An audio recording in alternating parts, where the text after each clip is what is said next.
Hello, guys, and welcome back to Master English Hub podcast. It's your host, Adam.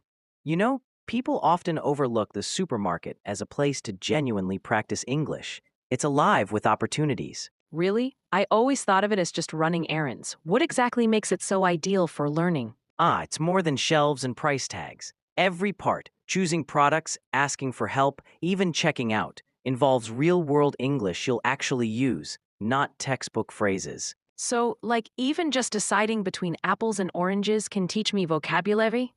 Exactly. And it's not just words. You practice listening to accents, interpreting signs, understanding casual speech. But is it really different from a classroom? I mean, I feel safer practicing phrases there.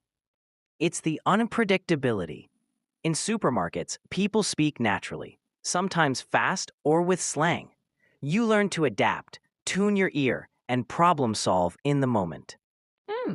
And I guess you can test new words right away. See what works? Spot on. Plus, you get instant feedback if a cashier misunderstands or if someone helps correct your pronunciation. It's real. It's messy, but that's the beauty. I never thought of it like that. So even making simple requests is practice. Absolutely, and it all adds up. Each interaction builds your fluency, confidence, and cultural understanding. Think of the supermarket as your open-air classroom with snacks. Now I'm actually curious to try. Maybe next time I'll even ask where something is, just to start a conversation. So when you first walk into a supermarket, do you ever feel a bit overwhelmed? Like, okay, where do I start? Oh, completely. Especially in a big store, I just freeze sometimes. I mean, how do native speakers even ask where things are without sounding lost? Great question. Actually, it's completely normal. Even locals get turned around sometimes. But there's a trick to coming across as confident. Use direct, polite questions. For example, instead of, I can't find the milk, you might say, excuse me, could you tell me where the milk aisle is? Right, so it's about being specific, not just saying where's the food, but naming the exact thing. Like, where can I find the brown rice? Exactly. And adding a please or could you, even just hi to start, makes a big difference. The structure is simple. Greeting, request, item. For instance, hi, could you show me where the bakery section is, please? That feels so much smoother, instead of panicking and wandering. Oh, and what if they give directions using supermarket terms, like aisle 3 or end cap? That still throws me off. Yes. Aisle is just a row, like it's in aisle 12. End cap is the display at the end of the aisle. So if they say it's on the end cap in aisle 5, they mean, Check the short shelves at the end of row 5. Got it? And if I want something harder to find, like gluten-free pasta? then get more specific. Excuse me, is there a section for gluten-free products?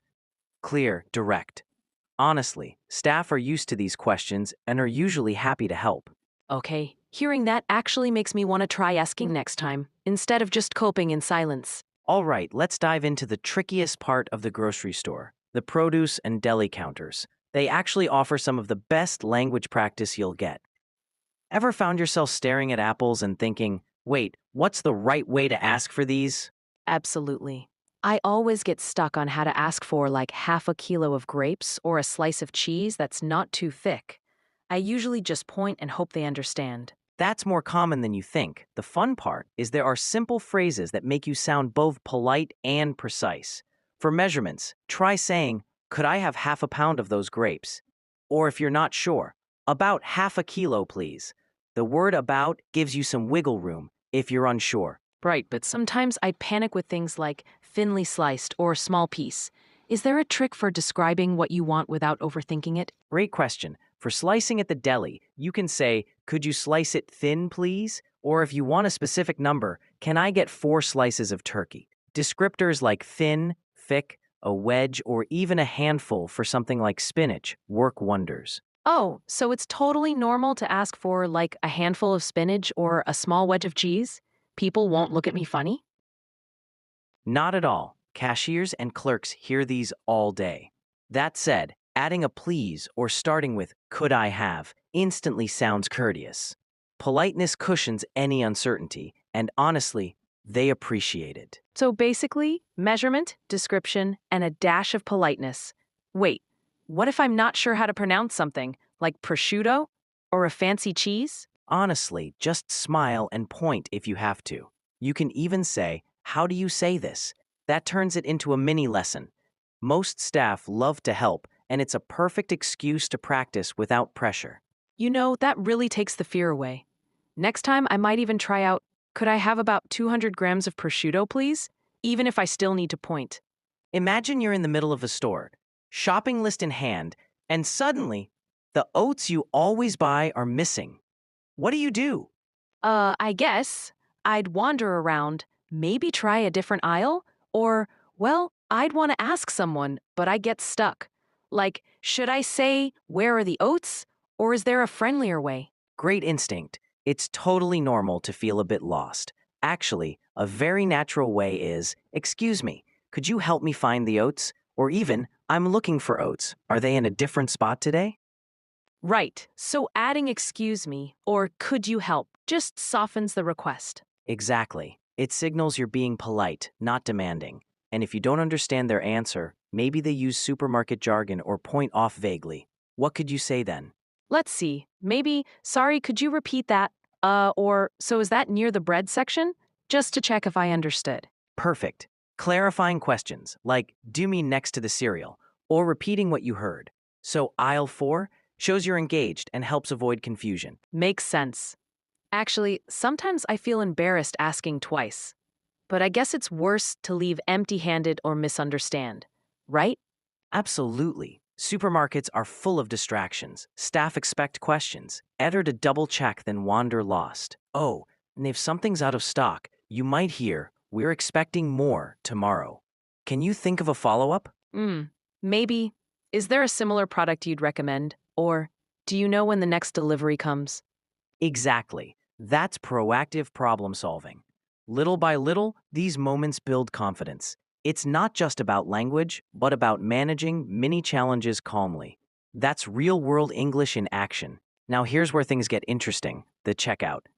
It's almost like a quick performance: payment, a dash of chat, and the grand finale: your goodbye. How do you feel about this part?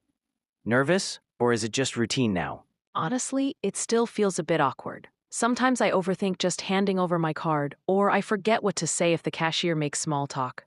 Like when they ask, how's your day? And my mind just blanks. That's really common. It feels fast, and there's often a line, which can add a bit of pressure. But think of it like having a favorite script. There are standard lines you can rely on. For example, if they ask, "How's your day?" you can answer with, "Good, thanks, how about you?" Or just a friendly, "Not bad." Simple and totally acceptable. Right, and if they say something about the weather or a deal on apples or whatever, I can just respond briefly, right? I'm worried I'll sound like I don't care if I don't make it longer. Brief is perfect in this setting. A quick, "Yeah, it's really cold today," or "Oh, I hadn't noticed the sale. Thanks," shows you're listening. Cashiers don't expect a big conversation. That's the beauty of it. And for the payment part, is it polite to ask, is tap okay? Or do I just go for it? Great question. In most places, you can just tap. But if you're unsure, a quick, "Can I tap?" or even just holding up your card with a questioning look works. Keep it light. It's all about reading the moment and staying relaxed. Okay, and closing the conversation, like, do you always say, have a nice day? That's a classic. You could say, "Thanks, have a good one," or just, "Thank you," with a smile. Even a simple nod if things are busy. It wraps things up nicely and feels natural. I love that. So basically, I don't have to overthink each line. Just keep it short, friendly, and pay attention. That takes the edge off. Exactly. It's less about perfect grammar, more about connecting, even for a few seconds. That's what makes checkout conversations their own little language workout. So after a supermarket run, most people just put away the groceries and move on, right? But there's this whole layer of, what's the word? Reflection that can turn the trip into an ongoing learning tool. You mean, like looking back at what I said and how the conversation went? I've never really done that outside of a language class. Exactly. The supermarket is more than a list and a checkout line. If you spend even 30 seconds asking yourself, what phrases felt easy? Which parts tripped me up? You start building awareness for next time. That makes sense. Huh. I guess when I got flustered looking for pita bread, I could pull up that memory and just practice saying it. Absolutely. Even saying simple things like, excuse me, where can I find, aloud a few more times at home, spaced out over a few days, that's called spaced practice. It really sticks, better than cramming.